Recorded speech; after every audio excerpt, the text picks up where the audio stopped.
প্রেমানন্দ মহারাজ বলছে তার জীবনে ঘটে যাওয়া একটা ভুতুড়ে অভিজ্ঞতার ঘটনা। তো সেই ঘটনাটা শুনতে অবশ্যই ভিডিওটা লাস্ট পর্যন্ত দেখো। আর প্রেমানন্দ মহারাজের ভিডিওগুলো বাংলায় শুনতে এই চ্যানেলটি সাবস্ক্রাইব করে বেল আইকনটা অন করে দাও। তো প্রেমানন্দ মহারাজ বলছে, একবার আমি একটি আশ্রমে গিয়েছিলাম যা ছিল গঙ্গার ধারে, একেবারে জঙ্গলের মাঝে, প্রায় একটা ধ্বংসপ্রাপ্ত জায়গা। সেখানে আমাকে নিষেধ করা হয়েছিল, এখানে রাত কাটিও না, এখানে ভূত থাকে। কিন্তু আমার ছিল একরকম জেদি স্বভাব। আমি সেই রাতে ঠিক 9টা নাগাদ একটা জায়গায় আসন পেতে শুয়ে পড়লাম।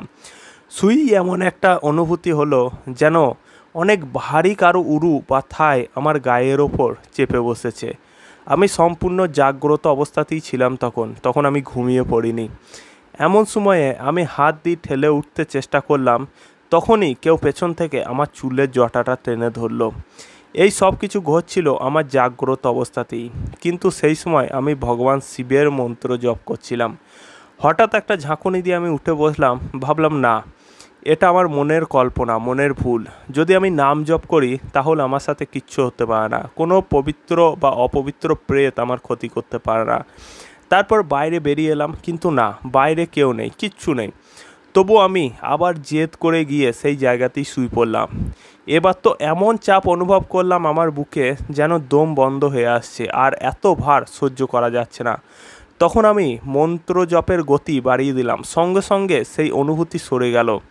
তখন মনে মনে ভাবলাম, না, এবার আর সাহস দেখানো ঠিক হবে না।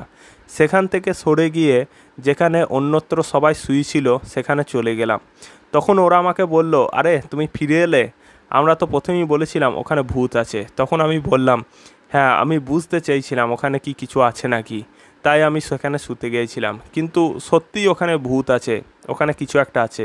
তো প্রেমানন্দ মহারাজ তারপরে বলছে, তবে আমি এটুকু অনুভব করে দেখলাম যে যদি কেউ ভগবানের নাম বা মন্ত্র যদি চালিয়ে যায়, তাহলে কোনো প্রেতাত্মার ক্ষমতা নেই যে তার কোনো ক্ষতি করবে, বা কোনো খারাপ শক্তির ক্ষমতা নেই যে তার কোনো ক্ষতি করবে।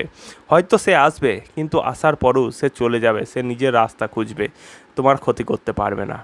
তো বন্ধুরা, এটা থেকে আমরা এটুকুই জানতে পারি এই ঘটনাটা থেকে প্রেমানন্দ মহারাজের, যে যদি আমরা নাম জপ করি বা ভগবানের মন্ত্র যদি জপ করি, তাহলে আমরা সমস্ত বিপদ থেকে কিন্তু রক্ষা পাবো। তবে হ্যাঁ, আমাদের মনকে কিন্তু পবিত্র হতে হবে। এমনটা নয় যে একধারে আমরা নাম জপ করছি আর মনের মধ্যে কুচিন্তা বা খারাপ কাজ করে বেড়াচ্ছে এবং আমরা ভাববো যে এই নাম জপ বা মন্ত্রের ফল আমরা পেয়ে যাব, তাহলে এমনটা কিন্তু নয়, ঠিক আছে। রাবণও কিন্তু ভগবান শিবের পূজা করত, ঠিক আছে। প্রেমানন্দ মহারাজ যেমন এখানে বলছে যে শিবের মন্ত্র জপ করছিল, তেমনি রাবণও কিন্তু শিবের খুব বড় ভক্ত ছিল, শিবর মন্ত্র লিখত, সে শিবকে পূজা করত। কিন্তু শেষ পর্যন্ত কি হলো, তার কর্ম খারাপ থাকার কারণে শিব নিজে হনুমানজির রূপ নিয়ে এসে রাবণকে ধ্বংস করে দিল। তো আশা করছি তোমরা বুঝতে পেরেছো আমি কি বোঝাতে চাইছি তোমাদের।